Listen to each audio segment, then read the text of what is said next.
હું બનાવીશ કારેલાનું શાક. તો મેં લીધા છે 250 કારેલા, અને કારેલાનું શાક હું હજી એવી રીતે બનાવીશ કે કારેલાનું શાક કડવું જ નહીં લાગે. જે નહીં ખાતો હોય ને એ પણ ખાસીને ગમશે. અહીંયા મેં લીધી છે ડુંગળી 4 મોટી સાઈઝની. કારેલાના શાકમાં ડુંગળી વધારે હોય તો સારી લાગે છે. અને લસણ ને આદું પણ વધારે લેવાનું. તો મેં લસણ અને આદું પણ વધારે લીધું છે. આપણે એક લીધું છે ટામેટું. મેં ટામેટું એક જ લીધું છે. આપણે આ શાકમાં છાશ નાખવાની છે. અહીંયા મેં એક લીધી છે મોટી ડીશ, અને આપણે આ કારેલાની જે ઉપરની છાલ છે ને એને આપણે આ બધી છાલ છે ને આ રીતે બધી છાલ કાઢી નાખવાની છે. જો હું તમને આ કારેલો આવી રીતે છાલ કાઢીને બતાવું.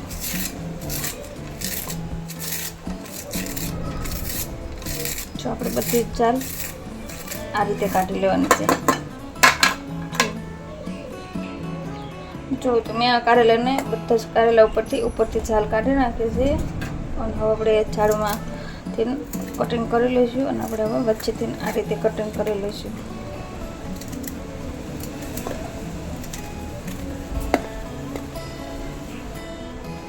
જો તો મેં બધા કારેલાને આ રીતે કટિંગ કરી લીધા છે વચ્ચેથી. હવે હું બતાવીશ એના બી એકદમ ઇઝી અને આસાન રીતે આપણે કાઢીશું. જે આપણે છાલ કાઢવાનું જે પિલર આવે ને એનાથી જ તે આપણે અંદરનો જે બી છે ને એ કાઢી લઈશું. આવી રીતે સાફ કરી લઈશું. આવી રીતે એકદમ આસાનીથી બી નીકળી જશે. આવી રીતે અંદર નાખીને આપણે એ રીતે ગોળ ગોળ ફેરવીશું એટલે જો એકદમ મસ્ત કારેલું સાફ થઈ જશે. ચાલો તો આ રીતે બધા જ કારેલા સાફ કરી લો. જો તો મેં આ કારેલા બધા જ બી કાઢીને સાફ કરી લીધા છે. ચાલો આને પહેલાં ધોઈ લો. જો તો મેં અહીંયા બધા જ કારેલાને સરસ એવા ધોઈને સાફ કરી લીધા છે. જે આપણે એના ઉપરથી જે છાલ કાઢીને અંદરથી બી કાઢે અને કચરો છોટો એ બધું મેં ધોઈને સાફ કરી લીધું છે. હવે આપણે એને કટિંગ. હવે હું આ કારેલાને કરી લઈશ કટિંગ. જો આ સાઈઝના રાખીશ. તમને જે સાઈઝના ગમતા હોય એ રાખીએ. તો આપણે આખા કારેલા બનાવવું હોય તો પણ આપણે આને બાફીને આમાં મસાલો ભરીને આખા કારેલા જેવું ચાકવાનું જે સરસ.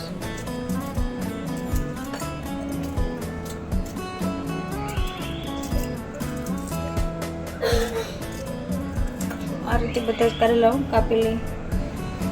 જો તમે બધા કારેલાને આ રીતે ટુકડા કરી લીધા છે. ચાલો આપણે કારેલાને બાફી લેવી. બતાવું કેવી રીતે બાફવાના છે. ચાલો હવે હું બતાવીશ કે કેવી રીતે કારેલા આપણે બાફીશું જે કડવા નહીં થાય. એની કડવાટ બધું નીકળી જશે. તો મેં લીધું છે મોટું વાસણ. આપણે એમાં નાખીશું પાણી 2 ગ્લાસ.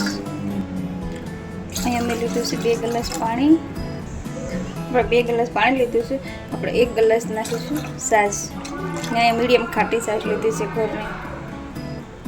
હવે આપણે એમાં નાખી દઈશું 1 મોટી ચમચી ભરીને નમક.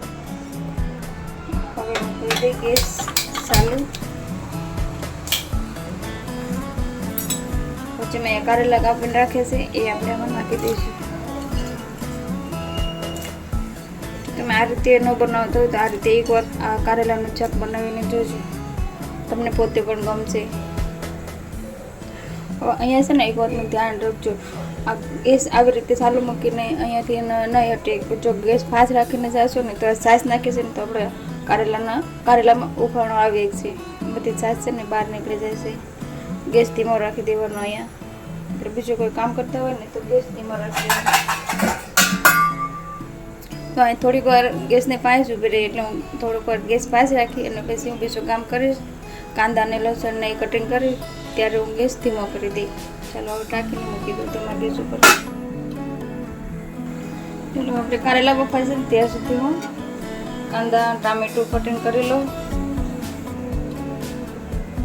તો આપણે કારેલા બફાઈને તૈયાર થાય ત્યાં સુધી આપણે કાંદાને કટિંગ કરી લઈશું આ રીતે ઝીણા ઝીણા. બહુ મોટા એને બહુ નાના એને એ રીતે આપણે કટિંગ કરી લઈશું આ રીતે.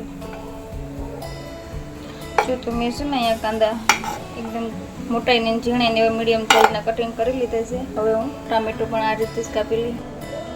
ચલો આપણે કટિંગ કરી લઈશું ટમાટર. આપણે એના ભાગ હટાવી દઈશું.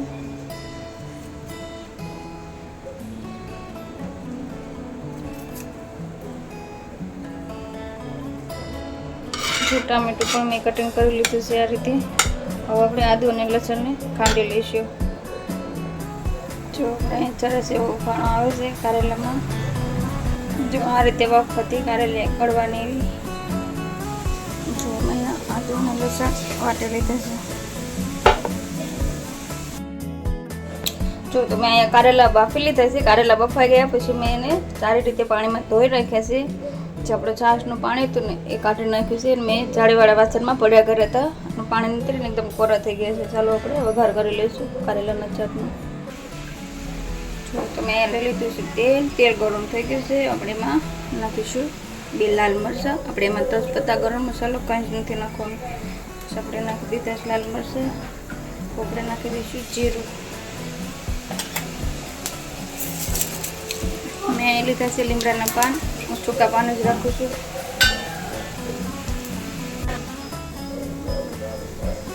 તો મેં આદુ અને લસણ ખાંડીને રાખ્યા હતા એ નાખી દઈશું. કારેલાના શાકમાં આદુ લસણ અને કાંદા વધારે નાખવાનું. હવે આપણે નાખી દઈશું ઝીણી કાપેલી ડુંગળી.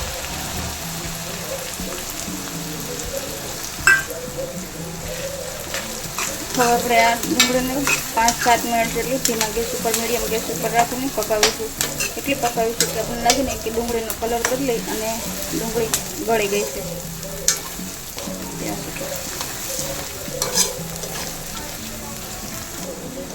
હવે હું આને 2-3 મિનિટ જેટલી ઢાંકીને રાખી દઉં. પછી આપણે આમાં નાખી દઈશું કારેલા.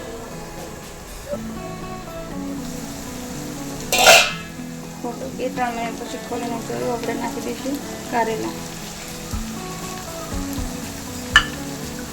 પછી કારેલામાં આપણે હલાવીને ઉપર નમક નાખી દઈશું થોડુંક સ્વાદ પ્રમાણે. તો આપણે નાખી દઈશું નમક. નમકને આપણે મિક્સ કરી દઈશું.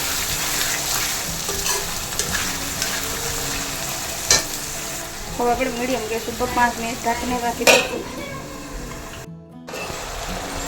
આપણે અહીંયા 5-6 મિનિટ પછી ખોલી નાખ્યું છે. હવે આપણે એમાં મસાલો કરી લઈશું. આપણે નાખીશું હળદર. હવે આપણે નાખીશું લાલ તીખું મરચું 1 ચમચી. આપણે 1 ચમચી નાખીશું ધાણા જીરું. અને એવું નાખીશું કલર સારો આવે એટલે રેડ કાશ્મીરી મરચું. આપણે મેં થોડીક નાખી છે ખાંડ. અહીં મેં બ્રાઉન ખાંડ વાપરી છે. તો મેં બ્રાઉન ખાંડ નાખી છે. આપણે આમાં છાશ નાખ્યું ને એટલે ખાંડ આમાં સરસ એવી લાગે છે. થોડુંક ખાટું મીઠું શાક થઈ જાય છે. અને આપણે બધો મસાલો સારી રીતે મિક્સ કરી લીધો છે. હવે આપણે નાખીશું ટામેટું ઉપરથી ઝીણું કાપેલું. ટામેટું ઉપરથી નાખવું એને ટામેટાને ચડતા વાર નથી લાગતી. એ ફટાફટ ગળી જાય છે. એકદમ રસ થઈ જાય છે. હવે પાછા ઢાંકીને મૂકી દઈશું. 5 મિનિટ જેટલું પાછું મેં ઢાંકીને રાખીશું. તેલ છૂટું પડી ગયું છે. હવે આમાં નાખી દઈશ 1 ગ્લાસ છાશ. અહીં આપણે જેટલો રસો રાખવો હોય ને એ પ્રમાણે આપણે છાશ નાખી એકવી. અહીંયા મેં છાશ ખાટી નથી લીધી. એકદમ તાજી જ છાશ લીધી છે. ખાટી નથી ને મોડી નથી એવી છાશ લીધી છે મેં અહીંયા.